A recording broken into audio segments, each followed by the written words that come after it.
আমি ফেসবুকে যত ধরনের নিউজ অ্যাভয়েড করে চলি তার মধ্যে অন্যতম হচ্ছে ধর্ষণের নিউজ। আমি কখনোই ধর্ষণের নিউজ বিস্তারিত পড়ি না, কারণ আমার পড়তে ভালো লাগে না। তারপরে অনেক সময় হয় কি যে কোনো একটা ঘটনা আমি পড়ছি না ঠিকই, কিন্তু মানুষজন সেটা নিয়ে এত বেশি লেখালেখি করছে, এত বেশি কথা বলছে যে নিউজ না পড়ে পুরো ঘটনা জানা হয়ে যায়। যে যেরকম সর্বশেষ ছিল শিশু আছিয়ার ঘটনা, যেগুলো মানুষকে এত বেশি আঘাত করেছে যে একটা শিশুকে কতটা নির্মমভাবে হত্যা করা যায়, কতটা কষ্ট দিয়ে হত্যা করা যায়।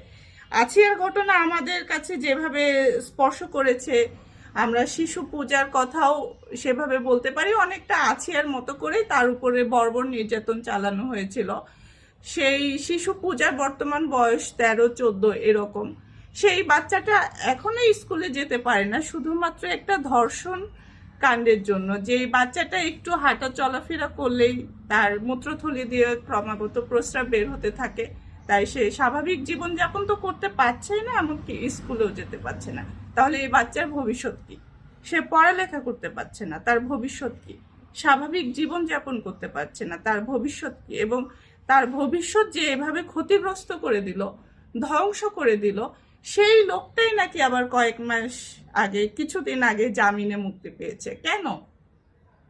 শিশু পূজা যখন দেখছে যে তার প্রতিবেশী যে লোকটা তাকে এত নির্মমভাবে অত্যাচার করে কষ্ট দিয়েছে, সেই প্রতিবেশীটাই আবার তার বাড়ির পাশে চলাফেরা করছে, তার বাবা মা তাকে দেখছে, এবং তারা কি তখন স্বাভাবিক থাকতে পারবে? আরো তার বাবা মার মনের অবস্থা কি, পূজার মনের অবস্থা কি?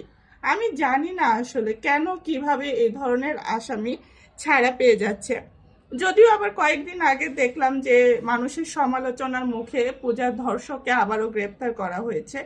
একবার ছেড়ে দিবেন, একবার গ্রেপ্তার করবেন। মানে এখানে আসলে সরকারের নীতি কোনটা? মানুষজন অপছন্দ করলে তবেই অ্যাকশন নিবেন, আর যদি অপছন্দ না করে বা খুব বেশি কথাবার্তা না বলে তাহলে কোনো অ্যাকশন নিবেন না? এটাই কি আসলে সরকার এরকম মনে করে কিনা আমি জানি না। সরকারের তো একটা নিজস্ব নীতি থাকে দেশ চালানোর, সেই নীতিতে তো তাদেরকে স্ট্রং থাকতে হবে, তাই না?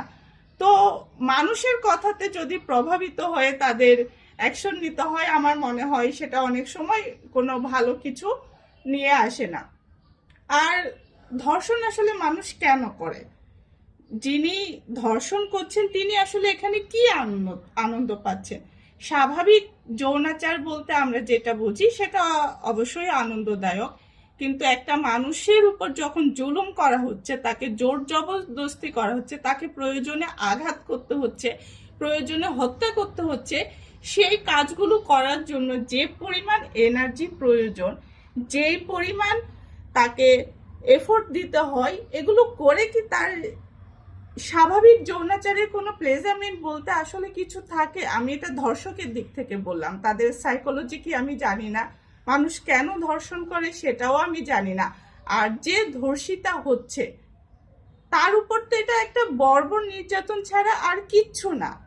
একটা মানুষকে যখন আপনি দেখছেন এতটা কষ্ট দিয়ে নিজের একটা পৈশাচিকতা আপনি জাহির করতে চাচ্ছেন, তাহলে আপনি কিসে আনন্দ পাচ্ছেন? সমাজে মানে এত বিকৃত মানসিকতা কিভাবে তৈরি হলো? একটা মানুষ যখন জন্ম নিচ্ছে, শিশু যখন মায়ের পেট থেকে জন্ম নিয়ে পৃথিবীতে আসে, সে তো ধর্ষক হিসেবে আসে না। তাহলে সে পরবর্তীতে কেন ধর্ষক হয়ে গেল? আমি জানি না, এগুলো আসলে অনেক গুরু গম্ভীর আলোচনা, অনেক ভারী ভারী কথা চলে আসতে পারে।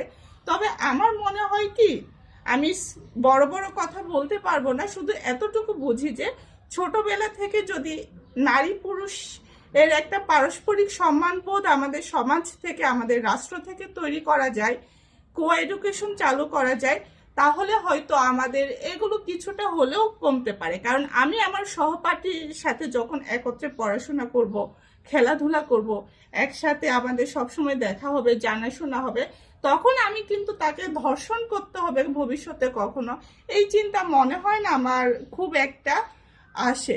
এখানে কো এডুকেশন দরকার, নারীর প্রতি সমাজের দৃষ্টিভঙ্গি বদলানো দরকার, আমাদের আরো অনেক কিছু বদলানো দরকার। আমি জানি না আসলে কি কি বদলানো দরকার, কারণ এগুলো যারা বিশেষজ্ঞ মানুষ, যারা এই বিষয়ে অনেক পড়াশোনা করেছেন, অনেক জানাশোনা যাদের আছে, তারাই ভালো বলতে পারবে।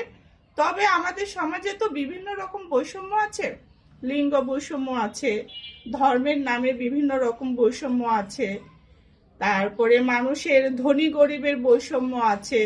এরকম এত এত বৈষম্যের মধ্যেও আমরা যখন একটা বৈষম্য বিরোধী ছাত্র আন্দোলন দেখেছি, ওনারা আসলে এখানে ঠিক কোন বৈষম্যটা অবলোকন করেছেন সেটাও আমার ভাবতে হয়।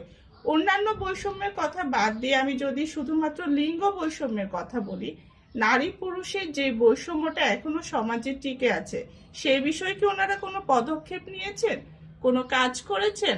বরং দেখা যাচ্ছে যে অন্যান্য অনেক সময়ের তুলনায় ধর্ষণের ঘটনা বা নারী হেনস্থার ঘটনা অনেক বেড়েছে। এটা হয়তো আইন শৃঙ্খলা পরিস্থিতি স্বাভাবিক না, অবনতি হয়েছে সেই কারণে বাড়তে পারে। তারপরও বলবো, সমাজে সকল রকম বৈষম্য টিকিয়ে রেখে তারা আসলে ঠিক কোন বৈষম্য বিরোধী আন্দোলন করছেন আমি জানি না।